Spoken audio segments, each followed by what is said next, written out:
What is up, guys? Welcome back to another new video that I hope you guys are going to enjoy. Today, Otaku Sensei is going to be recommending the top 10 anime where the main character has the power to destroy a god. And if you do enjoy this video, don't forget to leave a like and subscribe to the channel. And if you're new, remember to turn on notifications for more upcoming top 10 videos. Also, there's a link to Otaku Sensei's Patreon and Discord server in the description, so join the Sensei server to chat and chill with other weebs and otakus. Without wasting any more time, let's kick off this list. Wants to see your face. Wants to see your face.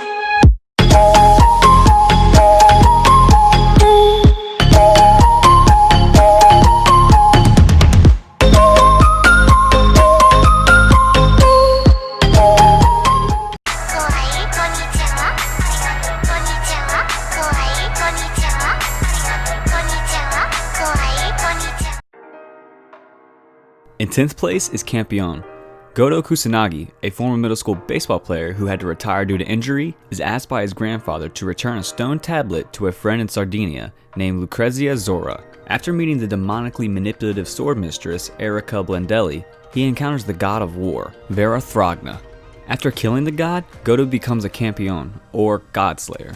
His duty is to fight heretical gods who start changing things to suit themselves, usually at the expense of the people in the area.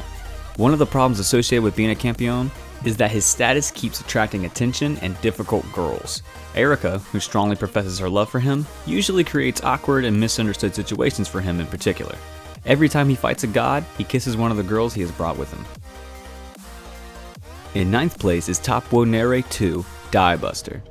Generations have passed since the war with the space monsters started, and none remain who know how it began, with even records of those times being scarce. It is a lost cause, but humanity still fights against them, relying on the Topless, a group of elite space pilots with special powers that allow them to use the Buster machines, the last hope against the space monsters. Nono, a girl from a remote Martian town, has heard tales all her life of the legendary pilot Nono Riri, and wants nothing more than to leave her humble life behind and follow in the footsteps of her idol. Though she has no idea of the dangers that lie ahead, nothing will stop her from achieving her dream. While Nono is down on her luck, she chances upon the lonesome topless pilot Lauk Milk Mark, and decides to stake her entire future on following Lauk, no matter the cost. In 8th place is Tales of Zestiria, the X. The celestial records speak of the existence of the Seraphim, a race of divine beings who give blessings to humanity and are offered prayers by them in return. Those who are anointed with the ability to interact with these spirits are known as the Shepherds, hailed as heroes for their prompt appearances in the times of crisis. While also being feared for their power, the Shepherds are imprinted in common folklore along with the Seraphim. Sori is a young human who has spent his entire life living in harmony alongside the Seraphim in the village of Elysia. Fascinated by the myths of the celestial records, he explores some nearby ruins with 𝐒ᴇʟᴏ, his childhood Seraphim companion, hoping to enlighten himself about the Seraphim's history with mankind.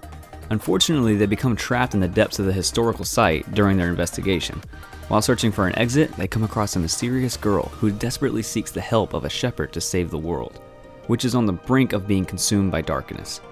Despite 𝐒ᴇʟᴏ's warnings about making contact with other humans, Sori decides to help the stranger, which unknowingly leads him closer to the dream of peaceful coexistence between man and Seraphim.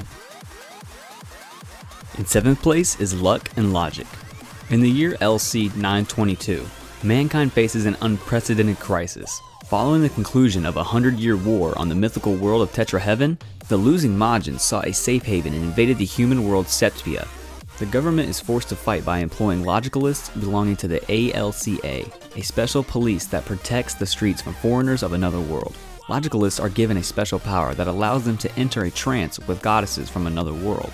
One day, Yoshishika Tsurugi, a civilian who is lacking logic and lives peacefully with his family, meets the beautiful goddess Athena while helping people escape from a Majin attack. She wields the logic that Yoshishika should have lost. This leads Yoshishika to an unexpected destiny with Athena. The future of the world depends on the luck and logic and these logicalists. In 6th place is Mushi Boogie Oh. In feudal Japan, the people of Edo are under siege by giant insects that ravage the land. The people desperately beg the government to do something about it. Thus, the Insect Magistrate Office is established, gathering strong warriors to defend against the onset of pests. Mushi Boogie Oh follows Jinbi Tsukishima, a young man striving to be a master swordsman like his father.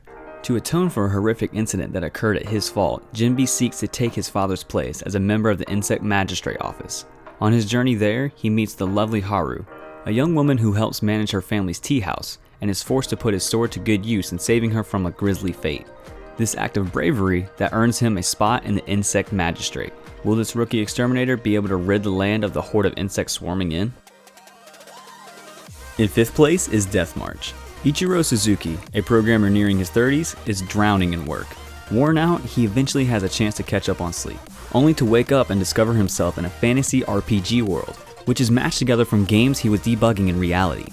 In this new place, he realizes that not only is his appearance changed to a younger version of himself, but his name is also changed to Sato, a nickname he used while running beta tests on the games. However, before Sato can fully grasp the situation, an army of lizardmen launch an attack on him. Forced to cast a powerful spell in retaliation, Sato wipes them out completely and his level is boosted to 310, effectively maximizing his stats. Now, as a high-leveled adventurer armed with a plethora of skills and no way to return to reality, Sato sets out to explore this magical new world. In 4th place is Heroic Age. When the Golden Race invited other races to join them in the stars, 3 sentient races answered their call. The Goldens called them the Bronze, Silver, and the Heroic Tribes. Just before the Gold Tribe left to travel to another universe, a 4th race appeared, traveling to the stars on their own accomplishments. The Golds named the human race the Iron Tribe. During the passing of time, humanity suffers at the hands of the more dominant races and is now facing extinction. Following a prophecy left by the Gold Tribe, Princess Deianira sets out to search for the powerful being who might be able to save humankind. She meets a wild-haired boy on an abandoned planet, a fateful encounter that will not only change the fortunes of humanity, but also the fate of the universe. In 3rd place is Ginn no Guardian. High school student and gamer Suigen Riku attends the prestigious Shinryo Private Academy, a school for the elite and the children of the wealthy. But rich or wealthy are not words that describe Suigen. In fact, he is dirt poor and must work many part-time jobs to pay for his tuition. During one such job, he dives into a pool to save his pet cat, fully aware that he cannot swim. Luckily, he is saved by Rei Riku, a beautiful and popular daughter of a game developer, and he falls in love with her. He is also drawn to another girl, a new friend he meets in Dungeon Century, his favorite online RPG. But when the game is scheduled to shut down, he knows his adventures with her will soon end. However, the day after the game is shut down, he finds out that Rei and the online girl are one and the same. Soon after, Rei gives Suigen a new game meant to replace Dungeon Century, a tomb raiding game called Gravebuster. But when Rei is suddenly kidnapped, Suigen is pulled inside Gravebuster to save her. In 2nd place is Shincho Yusha. Goddess Lestat, the savior of the super hard mode world Gerbrund, summons a hero to her aid, the hero Seiya Ryuguin, who holds the cheat rank status, but he is ridiculously cautious. For instance, he would buy 3 sets of armor, one to wear, a spare, and a spare for the spare. Beyond keeping an absurd amount of item stock, he remains in his room for muscle training till he reaches the max level and fights slimes at full power just to stay on the safe side. And in 1st place is Assassin's Pride. Humanity has been brought to the edge of extinction and now exists solely in the last remaining city-state of Flandor, where individual city blocks are housed in separate glass domes. Travel between the domes is possible only via train lines running through the glass tunnels. The world outside the domes has become one of eternal darkness and is completely infested with the savage lycanthropes. Within the domes, humanity is divided into the nobility and the commoner classes. Through their blood, members of the noble families are able to manifest mana, which grants them powerful superhuman abilities, enabling them to fight and kill lycanthropes. Melida Angel was born to a noble father and a commoner mother, but has never manifested mana and attends an elite academy to hone her skills with mana. On orders from Melida's noble grandfather, Lord Mordru, the assassin Kufa Vampire is ordered to become Melida's tutor and discover if Melida is a true member of the noble angel family. If Kufa discovers Melida is the product of her mother's affair with another commoner and not blood related to Lord Mordru, he is ordered to assassinate her. Kufa confirms Melida is likely not a noble, but decides he cannot ignore her strong spirit and offers her a way to manifest her mana. With Melida able to use mana for the first time, Kufa must keep his actions a secret from Melida's family and from his guild, White Knight, or both he and Melida will be executed. Alright everyone, that's it for today's video. Did you guys enjoy this list or find any anime you're interested in? Let us know your thoughts down in the comments. And please don't forget to leave a like and subscribe to the channel. And if you're new, remember to hit the notifications button so you never miss any upcoming videos. Also, don't forget to follow Otaku Sensei on Twitter at AnimeBrownNet. I'll see you guys in the next one.